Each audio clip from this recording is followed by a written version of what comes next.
여러분 이제 29일 차네요. 거의 다 됐습니다. 수고하셨습니다. 그리고 앞으로 계속 수고해 주시기를 부탁드리겠습니다.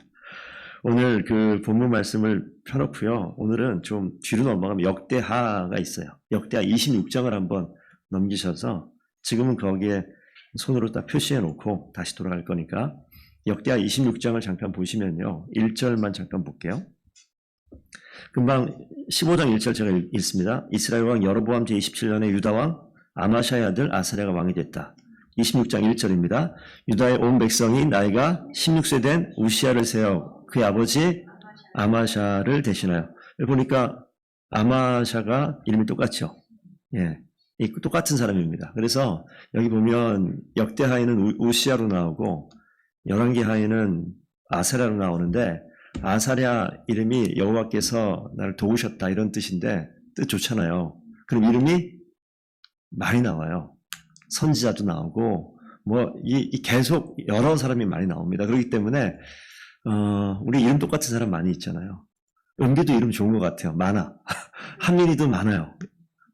예찬이도 많아요. 요즘에 옛날엔 미자, 순자도 많았는데 지금 이게 뭐냐면 아사랴 이름이 상당히 많이 나옵니다. 그래서 우리 다니엘, 메삭, 아벳느고 할 때 하나냐,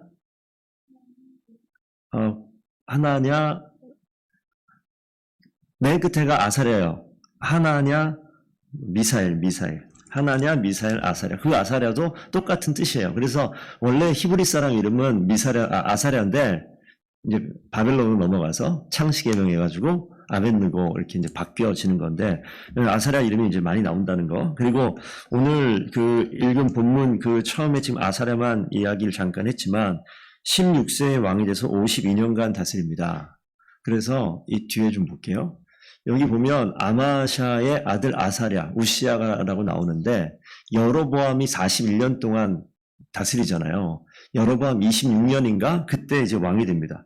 여기 보면 그때 왕이 돼서 이 아사랴가 왕 되는 동안에 북쪽 이스라엘은 호세아 때 멸망해버려요. 그러니까 여로보암 중간에 왕이 즉위해서 스가랴, 살룸, 무나임, 브가이아, 베가가 계속 아사랴 왕일 때 다 바뀌어요. 옆에 보시면 알겠지만 스가랴는 6개월, 살룸은 1개월, 그 다음 10년, 2년, 20년 이렇게 되기 때문에 그 한 사람 왕일 때 북쪽 이스라엘은 엄청난 일들이 벌어집니다. 아수르가 이제 등장을 해요. 그전에 계속 아람이 등장하지만 아수르가 이제 아시리아가 신흥 강국으로 등장을 해서 이 세계를 거의 제패하는 아주 큰 강대국이 되면서 어디까지 오냐면 이집트 직전까지 와버리는 거예요. 이집트하고 이쪽 그 근동 지방의 연결 지점이 이스라엘이잖아요. 그러니까 이스라엘까지 들어오는데 북쪽 이스라엘, 남쪽 유다니까 북쪽 이스라엘까지 점령을 하고 이 아수르가 이제 남쪽 유다까지도 점령해 오는 전쟁을 치르는 장면이 오늘 15장에 나옵니다. 그래서 오늘 제가 오늘 읽지 않았지만 보세요. 이제 8절 한번 보게 15장 8절. 유다 왕 아사랴 38년에 여로보암 아들 스가랴가 사마리아에서 6살 동안 이스라엘의 왕이 됐다. 좀 잠깐 넘어가 볼까요? 13절 가볼까? 한번 읽어주겠습니다. 유다 왕 우시야 39년에 야베스의 아들 살룸이 사마리아에서 왕이 되어 한 달 동안. 여기에서는 또 우시야라고 해놨죠. 39년, 아사랴 39년. 그러면 17절 가보세요. 유다 왕 아사랴 39년. 같은 사람이에요. 왜? 이제 6개월 다스렸으니까. 가디의 아들 무나임이 이스라엘에서 10년간 왕이 됐다 나오고, 자 23절 같이 읽어볼까요? 유다 왕 아사랴 50년에 무나임의 아들 브가이아가 사마리아에서 이스라엘 왕이 되어 2년간 다스리고, 자 27절 유다 왕 아사랴의 52년 르말라의 아들 베가가 이스라엘 왕이 되어 사마리아에 20년간 다스렸다. 그러니까 이 지금 북쪽 이스라엘 열왕기하에는요 큰 얘기 안 나와요. 큰 얘기 안 나오고 계속해서 왕 바뀐 이야기가 이제 나오는데, 이제 여기 등장하는 이 지금 마지막 마무리할 때 이 아사랴 얘기 잠깐 하고요. 자, 저기 한번 보겠습니다. 15장 19절 한번 볼게요. 무나임이 왕이 되었는데 19절에 등장하는 누가 나오죠? 아수르. 이제 아수르가 등장을 해서 이 아수르가 등장했다는 것은 이스라엘 멸망의 이제 그림자가 그리워진다라고 보면 됩니다. 여기 보면 19절하고 20절을 우리 함께 한번 읽어보겠습니다. 시작. 아수르 왕 불이 와서 그 땅을 치려하매 무나임이 은 1000달란트를 불에게 주어서 그로 자기를 도와주게 함으로 나라를 자기 손에 굳게 세우고자 하여 그 은을 이스라엘 모든 큰 부자에게서 강탈하여 각 사람에게 은 50세겔씩 내게 하여 아스루 왕에게 주었더니 이에 아스루 왕이 되돌아가 그 땅에 머물지 아니하였더라. 쳐들어왔어요. 그럼 뭘로 때웠어요? 돈으로 때운 거예요. 누구 돈으로? 돈 많은 귀족들 다 끌어모아가지고. 그러니까 이 나라 꼴이 지금 어떻게 되겠어요? 자기 살겠다고 나머지 이게 대통령이 정치인들 다 주머니 털어가지고 경제인들 주머니 다 털어가지고 잔뜩 모아서 조공 바치고 자기 왕 때 살아남겠다. 이렇게 살아남겠습니까? 그 뒤에 한번 23절, 23 더 넘어서요. 네, 29절 한번 보세요. 이때는 그냥 전쟁으로 그냥 전쟁하지 않고 돌아간 것처럼 보이지만 이번에 왕이 바뀌었어요. 왕이 바뀌니까 또 뭐합니까? 디글라필레셋이라고 이제 나오는데 29절 한번 읽어볼게요. 이스라엘 왕 베가테 아수르 왕 디글라필레셋이 와서 이온과 아벨벳과 마아가와 야노아와 게데스와 하솔과 길락과 갈릴리와 납달리 온 땅을 점령하고 그 백성을 사로잡아 아수르로 옮겼더라. 이제는 이제 전쟁이 났죠. 그래서 온 지역을 다 점령하고 아주 망한 건 아니에요. 아주 망한 건 아니지만 거기에 있는 포로를 다 끌고 가고 이런 장면으로 마무리되는 것 같지만 이제 진짜 마무리되는 거는 이제 뒤에 나오는데 자 뒤에 나오는 건 이제 내일 보도록 하고 자 다시 한번 26장 역대하로 한번 넘어가 보겠습니다. 역대 26장에 이런 이스라엘의 북쪽 이스라엘의 엄청난 이 전쟁의 이 그림자가 드리워 있을 때 자 유다의 우리 26장 5절 한번 좀 읽어보겠습니다. 5절 찾으셨으면 함께 26장 5절 함께 읽습니다. 시작. 하나님의 묵시를 밝히 하는 스가랴가 사는 날에 하나님을 찾았고 그가 여호와를 찾을 동안에는 하나님이 형통하게 하였더라. 여기 보시게 되면 스가랴 선지자가 등장을 하고 스가랴가 여기 보면 스가랴가 사는 날 동안에 하나님을 찾았다. 이런 조건들이 성경에 자주 나와요. 내가 혼자 신앙생활을 하는 게 아니라 누군가의 도움을 받는 이런 장면들. 누가 존재하는 동안에 이런 표현들이 이 구약 성경에는 자주 등장을 합니다. 그래서 지금 스가랴의 선지자가 사는 날 동안에 지금 뭐가 있느냐? 여기 보니까 이 아사랴가 이 우시아가 하나님 앞에 하나님을 찾는 모습. 이제 하나님의 이 그림자가 사라져 버리면 스가랴가 사라져 버리면 어떻게 됩니까? 교만하게 바뀌어버려요. 그래서 형통한 자리, 사실 우시아의 그 아버지 아마샤도 에돔을 정복해서 우리가 토요일 날 보셨죠. 에돔 정복해서 이 부강한 그런 상황이 됐을 때 엄청 교만해져가지고 옆에 있는 요아스와 한번 망해버렸잖아요. 여기 비슷합니다. 여기에서 지금 그 아버지의 말대로 이 우시아가 아마샤가 정직히 행했던 모습이 나오는데 그 뒤에 간단히 보면 6절 보면 블레셋과도 싸움하는 장면이 나오고요. 7절 가면 아라비아 사람, 마온 사람, 8절 가면 암몬 사람, 그리고 8절 하반절 보면 애굽 변방까지. 그러니까 이 아사랴 우시아 때 이 유다가 상당히 강성해서 세력이 확장되어지는 모습, 마치 솔로몬 시대에 확장되는 거기에 버금가진 않지만 그런 모습으로 확장되는 모습이 있습니다. 근데 이 모든 모습과 같이 겹쳐지는 게 뭐냐면 스가랴가 사는 날 동안에 하나님의 묵시를 바로 알고 그 말씀 가운데 하나님을 찾았을 때 그 일이 벌어진 거예요. 근데 스가랴가 사라지고 나니까 이 말은 뭐냐면 하나님의 말씀이 사라지고 나니까 어떻게 돼요? 이게 바뀌어버려요. 그래서 16절로 한번 가볼게요. 그가 강성하여짐에 그의 마음이 교만하여 악을 행하여 그의 하나님 여호와께 범죄하되. 그래서 뭐 하냐면 이게 기고만장에 올라가 버려요. 그래서 여호와의 성전에 들어가서 향단에 분향한다. 이거 누구의 권위까지 가냐면 하나님이 세우신 제사장의 권위로 자기가 넘어가 버리는 거예요.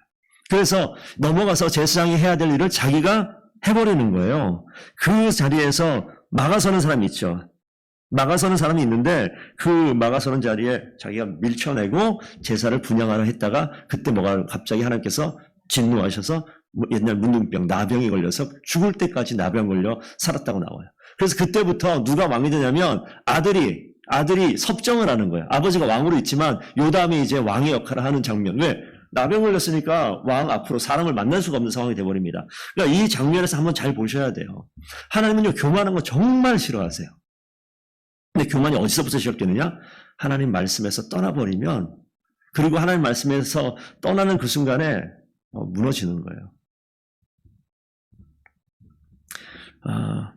저희가 지금 하나님 말씀에, 그래서 그 교회에서 난 무슨 뭔가 이게 행사를 하고 이런 것을 별로 좋아하진 않지만 중요한 거 하나, 어떤 행사는 계속 해야 되냐면 하나님 말씀 가까이 하는 그걸 행사라고 얘기하기 좀 어렵겠지만 하나님 말씀을 가까이 하는 일들은 계속 반복돼야 돼요.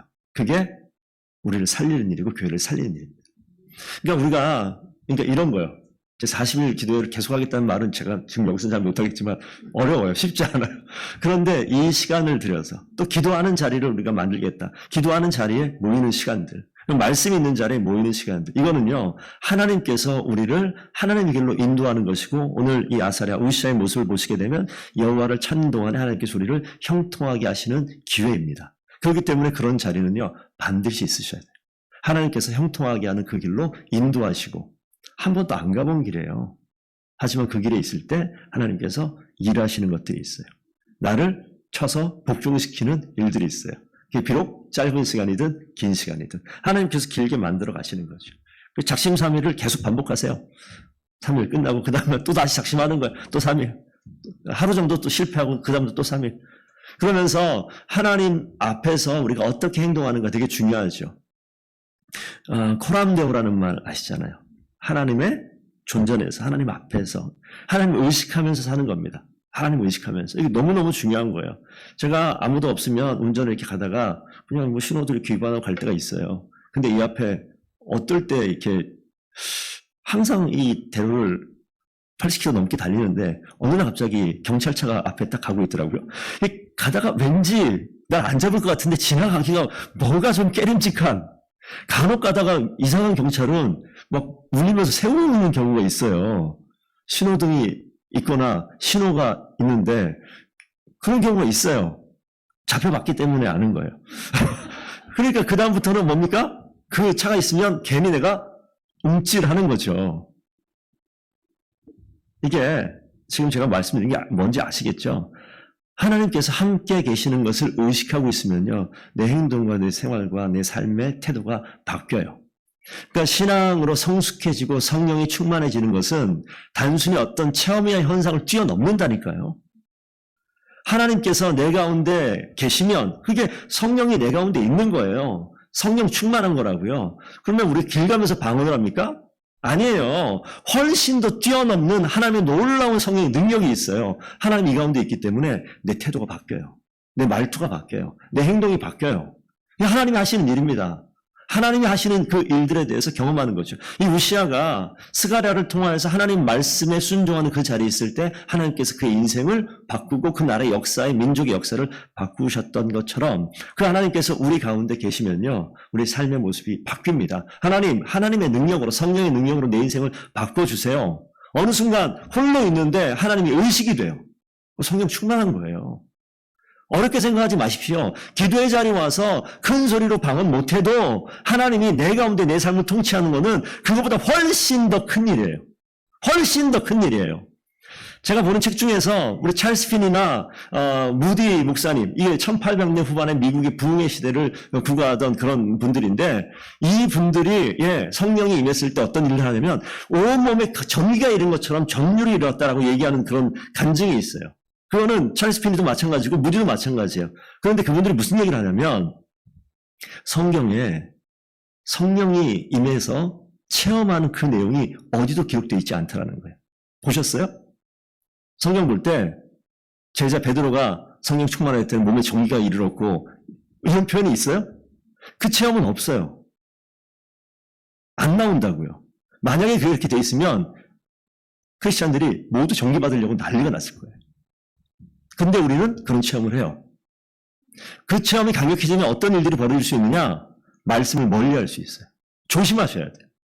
체험이 너무나 강력하기 때문에 기도의 자리에 추가나 기도하고 일주일 내내 기도 세미나하고 밖에 나가서 어떡합니까? 이거 예전에 제가 어렸을 때 신학교 때 들었던 얘기인데 지금 여의도 순복음교회는 그런 상황 아니지만 여의도 순복음교회 모든 버스가 그 앞에 다 쓰거든요. 거기 얼마나 뜨거워요. 불로 막 하고 예배 끝나고 딱 나갔는데 버스가 오잖아요. 서로 타려고 막 가가지고 지가 먼저 탄다고 막, 지금 막 라인 써있지만 아니 그렇게 기도하고 뜨겁게 기도하고 누가 누군지도 모르는 상황에서 먼저 타겠다고 네가 먼저 내가 먼저, 이게 지금 말이 되냐고요. 이게 무슨 얘기냐면 뜨거운 체험과 역사가 있는 것처럼 보이고 그렇지만 태도는요 전혀 바뀌지 않아요. 그러니까 성령의 열매라는 표현을 하잖아요. 열매는 언제 나타납니까? 나무 심으면 바로 나타나요? 아니에요. 저기 싹 나온 거 있지만 저 열매 언제 맺어질지 몰라요. 그러니까 우리가 체험으로 느껴지는 야, 이 생명이 진짜구나라고 우리에게 강력하게 야, 하나님 정말 살아계시구나. 하나님 정말 능력이시구나 강력하게 느껴질지 몰라도 우리 태도가 바뀌는 건 결단코 이게 쉬운 일은 아닙니다. 네, 우리 태도가 변한다. 내가 아무도 없는데 내 마음이 뜨거워지고 내가 하나님이 의식이 된다. 이거 엄청난 일이에요. 그 일들을 바라는 거예요. 그 모습을 누가 봅니까? 주변 사람들이 봐요. 예수 믿지 않는 사람들은 우리가 방언을 하면 미쳤다고 얘기하지 감동받지 않아요. 맨 처음에 성령 충만할 때는 그들은 우리가 아는 뭐 따다다 이런 발언이 아니에요. 다른 언어. 내가 갑자기 딱 나가서 프랑스 말로 전혀 못하거든요. 얘기를 하게 되면 어떡하겠어요? 놀라죠. 쳐다보죠. 근데 우리가 흔히 맨 처음에 성령 세례를 받을 때 나타나는 이런 방언들 밖에 하고 다니면 미쳤다고 해요. 안 놀랍니다. 우리를 바라보고. 전화해요. 경찰 불러요. 이상한 사람 돌아다니다고. 처음에 교회가 생겨질 때 하나님이 역사하시는 그 자리에 방언은요. 완전 차원이 다른 방언이에요. different language라고요. 전혀 알지 못한 언어를 그 모습을 보는 거예요. 그래서 이 상황 그 이후에 어떤 일이 벌어지냐 성령의 열매를 맺는 거예요. 그럼 난 크리스천인데 우리를 바르면서 내가 예수 믿고 싶다라는 그런 모습이 되어지는 것은 언제 일어나느냐? 열매가 나타나는 우리의 태도와 성품의 변화를 보고 매력을 느끼는. 매력을 느껴요. 와, 저분은 어떻게 저렇게 일을 하지? 남들 다 싫어하는 거 저렇게 왜 하지? 우리는 사람을 의식하는 것이 아니라 하나님이 내 가운데 계셔서 하나님을 의식하기 때문에 그런 태도가 되어지는 거예요. 남들이 알잖아요. 뭐가 힘든지, 뭐가 어려운지, 뭐가 싫은 건지. 그래서 다 하기 싫어하잖아요. 그런데 저 사람은 하는 거예요. 그게 뭐 남들에게 잘 보이려고 그런 착한 마음을 가진 사람도 할 수 있습니다만 아니요. 우리는 그 차원이 다르다고요. 내 가운데 성령이 임하셔서 성령이 나를 통치하시고 나를 다스리시고 그것이 나의 성품을 바꿔버리는 그 자리까지 가는 것. 그래서 성령 충만함은 성령이 계속 채워져야 충만한 거죠. 그러니까 성령 세례 받는 그런 것들이 성령의 놀라운 능력이 이 가운데 오는 것. 이거 중요하다고요. 그래서 성령 충만을 받는 방법이 있어요. 다음 주 주일날 설교할게요. 여러분들께서 그래서 성령이 가득 차 있는 그래서 하나님께서 일하시는 능력을 가지고 우리가 이 땅을 살아가는 그런 성도들 되시고 그러한 하나님의 사람들 되셔서 주변 모든 사람들에게 아주 매력적인 그리스도인 됐으면 정말 좋겠습니다. 그런 일들을 감당하게 하는 것이 오늘 이 본문 말씀 가운데 하나님의 묵시를 밝히 아는 스가랴가 사는 날 하나님을 찾았을 때 그런 역사와 능력이 나타나는 거예요. 우리 성도님께서 기도의 자리에 너무 애쓰셔서 너무 감사합니다만 더 가는 거예요.